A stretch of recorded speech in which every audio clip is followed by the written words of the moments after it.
Hey guys, welcome back. Welcome back to week 5 of our 13-week video series on how to grow the sport.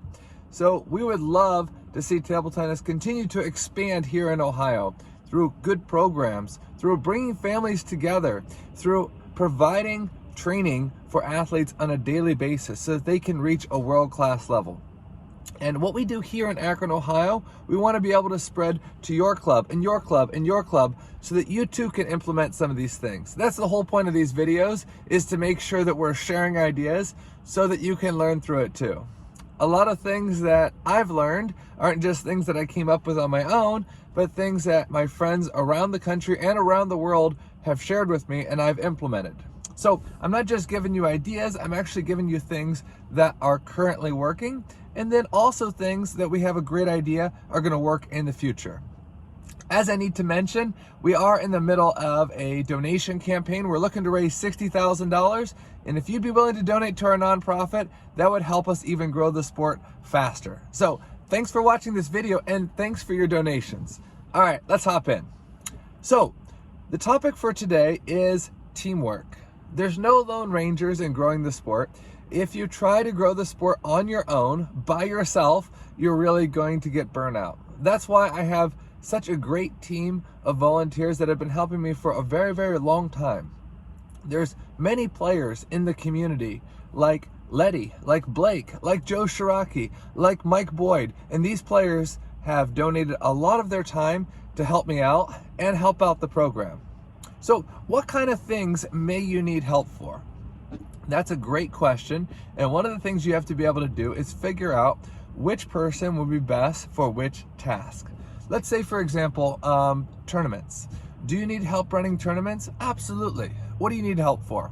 Well, you need help for getting the information out initially.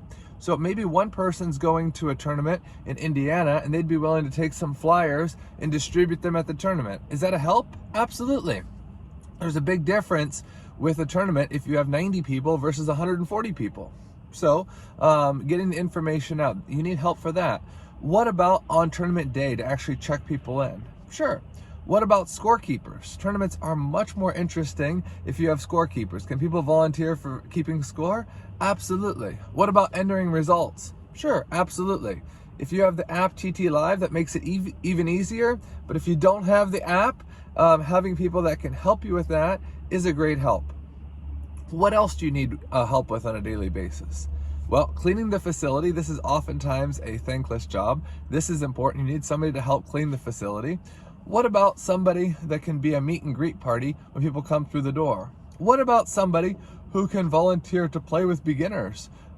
Everybody needs somebody to play with, and a lot of times people don't want to play with complete beginners, but those are the future of your club. What about somebody who can volunteer as an assistant coach? Maybe you've got a group class of 20 players and you've got 3 coaches. That's fine, but if you have 5 or 6 or 7 practice partners, it strengthens the group. So maybe there's some players at your club that would be willing to volunteer their time. See, a lot of times people go in with the assumption that, well, I have to pay everybody. And as it's nice to pay everybody, it's difficult, especially if your club is just starting up, and especially if you don't have any financial backers, to pay everybody $20 or $30 or $40 an hour for all these, like daily tasks. So the thing is, asking for volunteers is a great way.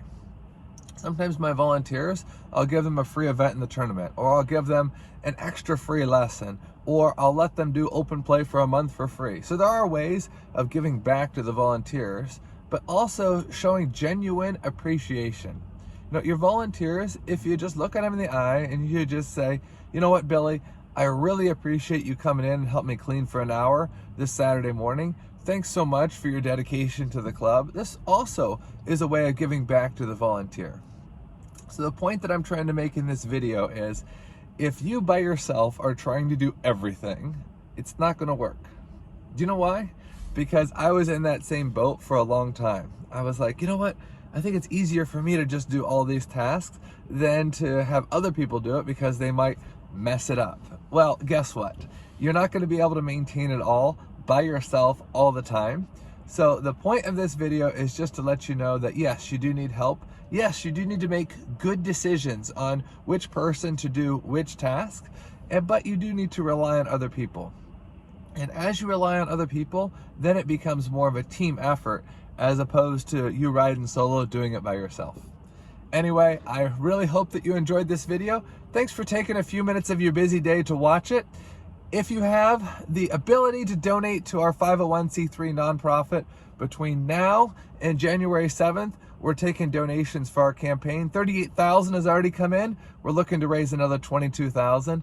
Thanks so much for watching, and I'll see you soon right here in Akron, Ohio.